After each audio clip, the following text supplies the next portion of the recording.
Salut à toi et sois le bienvenu sur cette première vidéo YouTube. Nous sommes le mercredi 12 janvier 2022 et comme on va le voir après 8 semaines de baisse dans l'ensemble, quelles sont les solutions pour générer un revenu passif dans un premier temps, puis dans une autre vidéo on approfondira sur les rendements composés. Donc ici on peut voir facilement que sur la semaine et le mois on est plutôt dans le rouge, à part quelques rares Terra, Avax qui ont bien pump ici ces derniers temps. Bien sûr, Polygon est toujours dans le vert aussi, Link, Nier Protocol qui nous fait un 102%, plus de 100%, et le petit dernier ici, le top 20 à 127%, le Phantom FTM. Hop.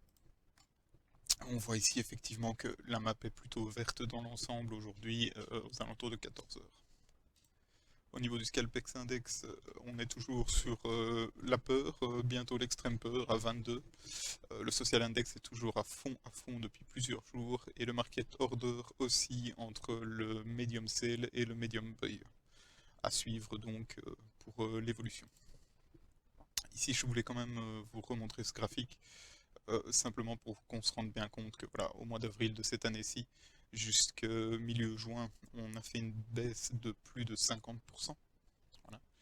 Ici, donc, effectivement, on est à 8 semaines de baisse bientôt dans l'ensemble. On arrive à 42% de baisse, avec ici ce léger rebond qui repasse, à mon avis, au-dessus de ce canal baissier. À voir, bien sûr, parce qu'il y a le gros canal qui descend et les grosses résistances qui sont aux alentours de 51 et 53 000. Donc, voir comment ça va évoluer. Mais voilà, ici en daily, quand on prend un petit peu de recul, on voit quand même l'évolution du Bitcoin et le chemin parcouru. Donc il faut relativiser aussi et prendre patience, simplement. Comment générer un revenu passif dans une période de baisse ou de range? Cette façon de faire comporte des risques, puisqu'on parle ici de pertes intermittentes et de farming. Il y a des risques de perte de valeur sur vos tokens. Il faut bien comprendre le principe. Je referai une vidéo entière sur les pertes intermittentes. En attendant, je vais vous présenter le concept du farming avec les liquidity providers. On va commencer ici avec Chronaswap, donc qui est la blockchain, la DeFi Chronos Mainnet de Crypto.com, qui actuellement propose sur ces deux tokens, le CRO et le Chrona, une pool à 202% annuel. Voilà. Le principe est de venir déposer de la liquidité sur l'échange, le DEX. Vous déposez donc ici en l'occurrence du CRO et du Chrona ensemble à valeur égale. Si vous mettez 500 $, il y aura 250 $ de Chrona et 250 $ de CRO. Donc une telle quantité, une telle quantité. Vous venez les mettre, les déposer en liquidity et vous recevrez des LP tokens, Liquidity Provider Token. Ces Liquidity Provider, vous pouvez venir les farmer, les déposer dans une autre pool, voilà, à 202% annuel. Ici, donc, on voit plus ou moins le rendement que ça peut générer. Si vous voulez, on peut même faire ici avec une balance à 1000 $ pour un mois en venant compound tous les jours ou même tous les 7 jours. On arriverait à 777 $ de revenus mensuels sur cette pool. L'avantage d'un DEX comme le Chrona ici, Chronaswap, c'est que les Chronas que vous récupérez en farm sur cette pool peuvent être stackés en auto-compound sur une pool à 400% presque d'IPY.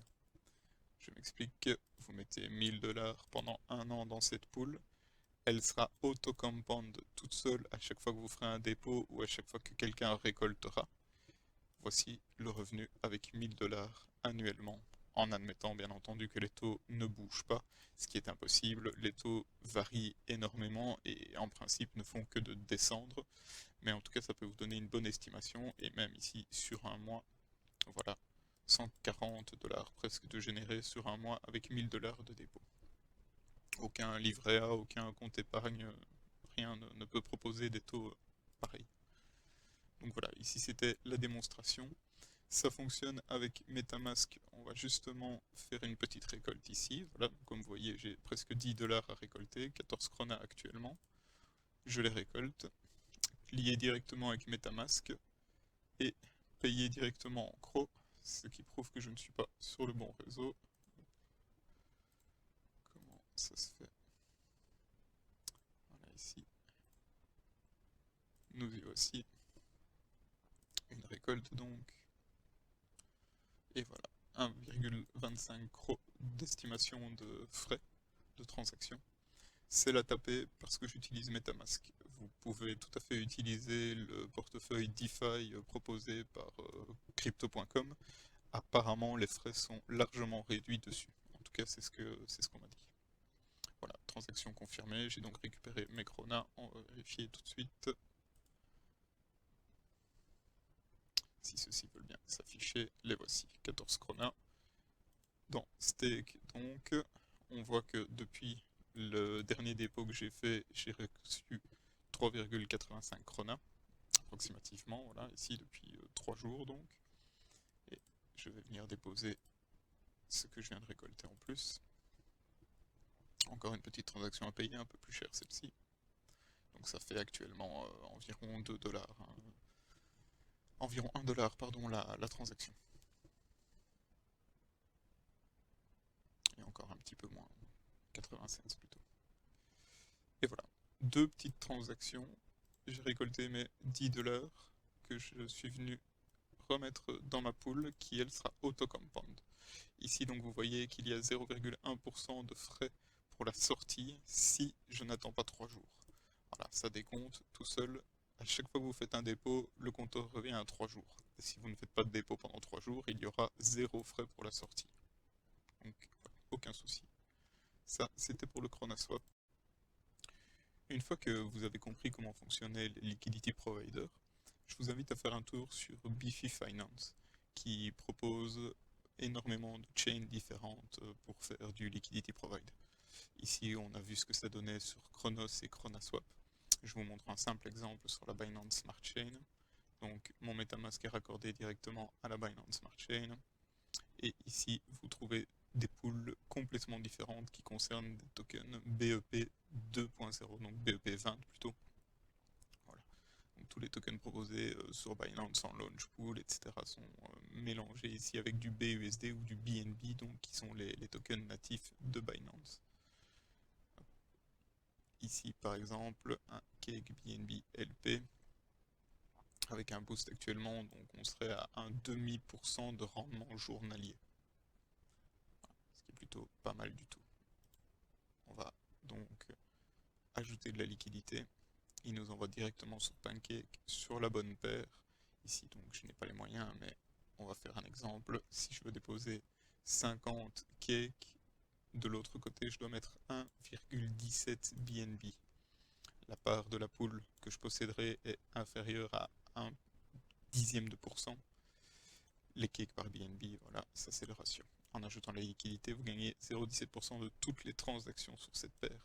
Donc le but de déposer de la liquidité, bien sûr, c'est de choper des intérêts dessus. Donc voici les intérêts que Pancake propose. Ça, c'est une façon de faire du pourcentage sur la liquidité que vous mettez. Une fois la liquidité déposée, vous recevrez les LP tokens et avec ceux-ci, vous venez simplement sur Bifi les déposer à 0,5% par jour. Voilà. Et ainsi de suite. On peut aller voir par exemple pour ceux qui préfèrent la chain Polygon actuellement, avec des frais plutôt réduits, même si ceux-ci augmentent légèrement pour l'instant. Et donc ici, vous vous retrouverez avec tout l'écosystème Polygon. Tous les tokens qui tournent autour de cet écosystème. Et donc ici on passera par SushiSwap pour déposer la liquidité. Ici on passera par Curve. Vous voyez, donc ici principalement des euros, des stables au final la plupart. Ici une pool uniquement stable. Donc sur Curve vous déposez des euros, du DAI, de l'USDC et de l'USDT pour prendre approximativement 21% en intérêt composé. Voilà. Ici aussi une pool de stable complètement 17% annualisé. Du Wrapped Crow et du Matic. Ici pour mélanger les deux à 30%. Avec le mana ici. le Shiba même pour ceux qui aiment, et ainsi de suite. 110% sur le Quick, du Quick Swap. Voilà, en tout cas je vous invite à aller faire un tour sur Bifi Finance et optimiser vos rendements sur vos tokens. Ne les laissez pas simplement traîner dans un portefeuille spot où ils ne travaillent pas, où ils ne font pas d'intérêt, où vous n'en accumulez pas. Le meilleur moyen de générer de l'argent pendant ces périodes-ci, c'est l'accumulation. Acheter les dips pour ceux qui peuvent se le permettre, bien entendu, mais voilà, même ceux qui peuvent se le permettre ne peuvent en théorie pas acheter tous les dips, tandis que dans un marché légèrement baissier ou en range, le farming vous apportera un petit rendement passif, mais attention aux pertes intermittentes. Je referai un rappel, une vidéo sur ça. Quand vous mettez deux tokens qui bougent dans la même pool, la valeur d'un token et la valeur de l'autre, la quantité des deux tokens que vous avez mis dans la pool détermine un ratio. Ce ratio va fluctuer au fur et à mesure que les prix vont fluctuer. Méfiez-vous bien de ça. Même si les deux tokens vont dans le même sens, vous ne gagnerez pas la totalité de la plus-value que vous auriez pu gagner en gardant vos deux tokens séparément. Il faut bien comprendre ça. Je referai une vidéo complète là-dessus. En attendant, voilà, je vous invite à vous abonner à la chaîne, à laisser un petit pouce bleu et n'hésitez pas à partager.